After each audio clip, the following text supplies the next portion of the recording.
So, kaya ako ginagawa to guys, mga kabiyahe, no? Nagpa-vlog ako. Huwag nyo isipin na nagpapasikat ako. Para makilala ng mga tao. Yun nga, para sumikat. So, hindi yung ganun. Ginagawa ko to guys kasi gusto ko magkaroon ng source of income para matustusan ko yung pangangailangan ng mga anak ko. Para baka one day, no, matulad sa mga ibang vlogger na kumita, nakabili ng bahay, house and lot, sasakyan. So sa akin, kahit hindi ako darating sa punto na yon, ang mahalaga, magkakaroon ako ng pera, matustusan ko yung mga anak ko sa kanilang pag-aaral. Yun ang dahilan kung bakit ko ginagawa to. Huwag nyo isipin na magpapasikat ako guys. So kaya kami umiikot dito kasi itong kasama ko naghahanap talaga ng pahan. Ayan ang bed spacer.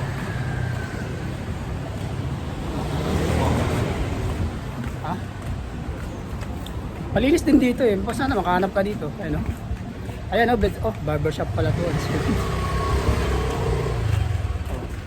Naghahanap talaga kami ng room for rent. Kaya umikot kami dito sa lugar na to.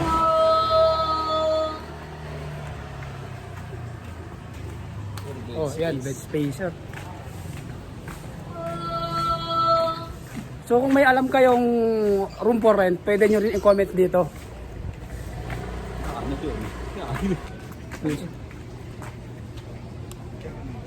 So nakahanap kami ng room for rent. Dito pa kaya? Ha? Para dito lang may-ari niyan. Ayan o, room for rent din o. Hindi, bed spacer. Bed space. Na, ball.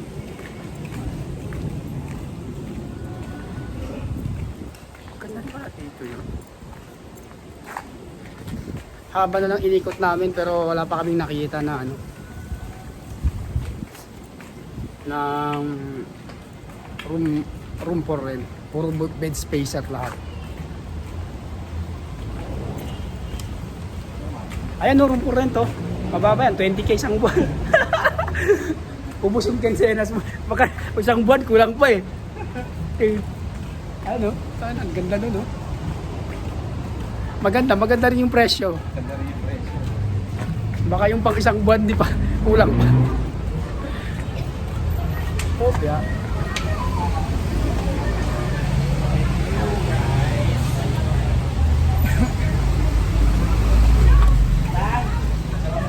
Dan. Bye. Ano gawin mo?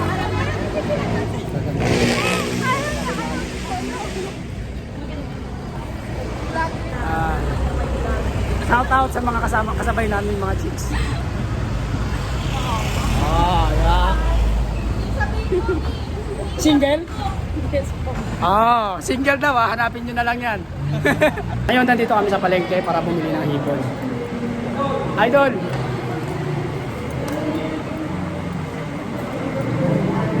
Oh yan. Hindi ko kilala eh. Baka kilala na ako dahil nagpa-vlog tayo. Hindi ko kilala sa totoo, hindi ko kilala yun eh. Tinawag lang ako idol, tinawag ko lang siya idol. So, ganun naman dapat eh, no? Yung pag may nakakilala sa'yo, kahit di mo kilala yung tao, pansinin mo rin. Ito kami sa palengke ngayon, ito yung palengke, sa Numbers Market, yan.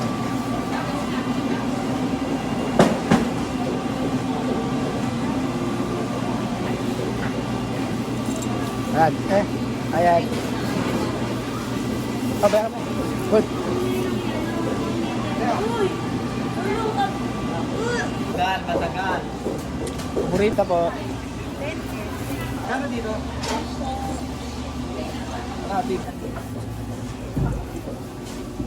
Ito yung namamalengke kami. Dito talaga kami dumadaan. Ay, medyo umaambon na. Ayan.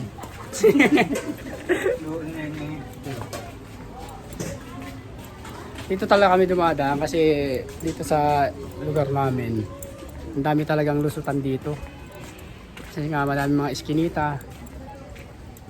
Pag baguhan ka dito maliligaw ka.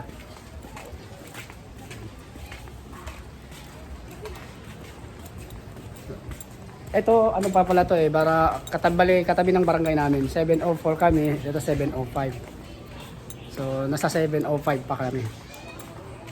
705 po ba to? 705 to kasi kabila, doon 704. Maganda dito kasi sa kanila din ano eh, sa kanila na yung lupa eh. Kumbaga inaward na dun sa kanila. Pero yung sa amin 704 hindi pa. Wala pang titulo yun. Rights lang.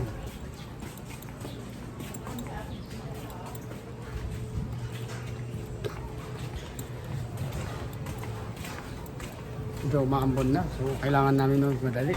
Saan ba tayo dadaan dito? Doon na lang. Dito na. Dito na. Dito na. Dito na kami dadaan. So yan. Mapapansin nyo guys, maliliit yung iskinita, sisikip, pero makakadaan ka naman. Pero makakadaan na rin kahit motor makakadaan. Ating gawin. Yan, 704.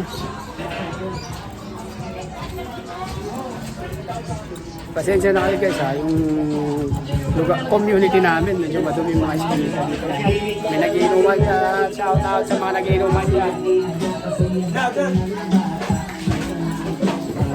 So kahit pa paano, kilala tayo dito sa lugar na to na bilang matinong tao. Kilala tayong matino, so wala tayong gaway.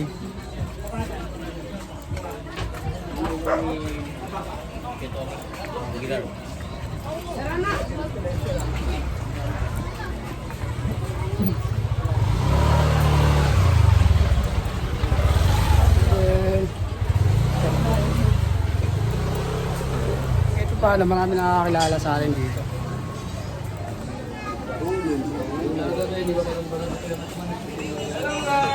Welcome to my vlog. Welcome to my vlog. Kilala ko to, isa to sa mga may position dito sa tropang looban. Ano sabi mo, Boss Omar? Okay lang, basta maganda ang samahan natin dito. Mabuhay to. Tatakbo na to sa sunod na lalan. Lakad lang muna. Sir Jess, Local. Sarang na. Ay. pag-asa namin to dito. Pag-asa. Napakabait dito. Sir Jess. Mabait yan guys.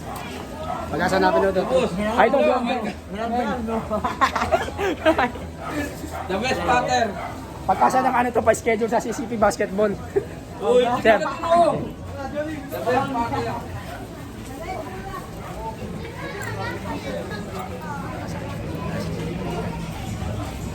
Tara. So malapit na kami sa bahay guys. Marami kahit pa paano, marami makakakilala sa atin sa lugar na to. So, ika nga pag mabait ka. Uy boss, ikaw pala yan, shout out. Ito. Isa to sa tropa.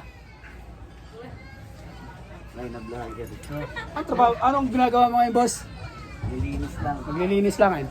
Boss RJ, ito to sa mga kagrupo namin sa tropang looban. Napakabait yan guys. Babayro lang. Zero vlogger ito. So dito na kami ngayon guys sa bahay namin.